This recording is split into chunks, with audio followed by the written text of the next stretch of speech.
All right, ladies and gentlemen, so you guys should have at this point finished The Giver Chapter 10. If you have not finished Chapter 10, you need to click off this video, go read Chapter 10 first, because I'm going to be obviously having spoilers in here. This is not going to be spoiler-free because I'm talking about what happened in the chapter.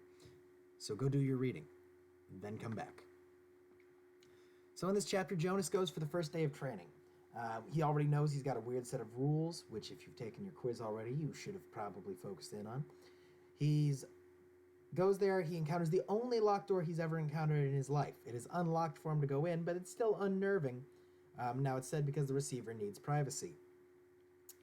Jonas then goes in and he meets the previous receiver who tries and fails to describe his job with words. Because he comes up with this metaphor, which if you don't remember from our notes, I've included it on the Google Doc I made here, comparison between two things without using like or as. He talks about how he feels in going through snow, specifically a sled going downhill. And this man is really, really, really old looking. Now, he says he's younger than he looks, that this job ages him. He talks about how they have long and painful work ahead of them.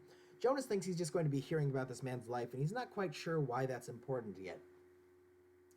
But this old man says, I'm going to transmit this memory to you. I'm going to transmit a memory of snow, as in, like, give you a memory, which is, yet again, something we cannot do in our real world. We can explain it with words, but we can't transmit it. I cannot reach out, put my hand on your shoulder, and then, boom, give you a memory of playing the trombone. It's not going to happen. So we get, the only sort of supernatural elements that occur here is the actual transmission of memories going back and forth. That's the only supernatural events that occur here. That is why this book is categorized as science fiction, because we've got this sort of psychic power involved, which does not exist in the real world.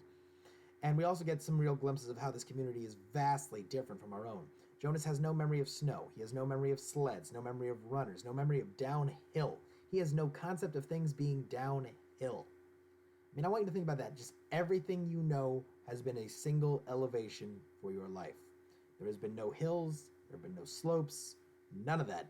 Everything flat.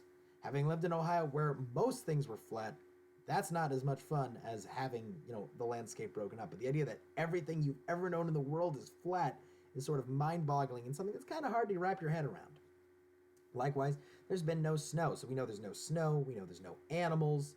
These are all weird things. There's no normal family unit. We're seeing more and more how this is a dystopia, even though people are assigned to jobs that they like, fit their interests. People have all the food they need taken care of. They don't have to worry about buying a house. They don't have to worry about, will I be able to fall in love? If you apply for a spouse, congratulations, you're going to get a spouse. They don't have to worry about providing for their children. Everything is provided for you. There is no want in this society. So I want you to be thinking about all the ways that there are good things being done in The Giver, and all these sort of strange, surreal, different things that we might see as negative. But you should be forming your own opinions as you're reading this. I can tell you that I might think they're negative, but you might think, you know what? It's a reasonable sacrifice for what we end up getting. So just something for you to think about, and I will see you guys when we talk about Chapter 11 tomorrow.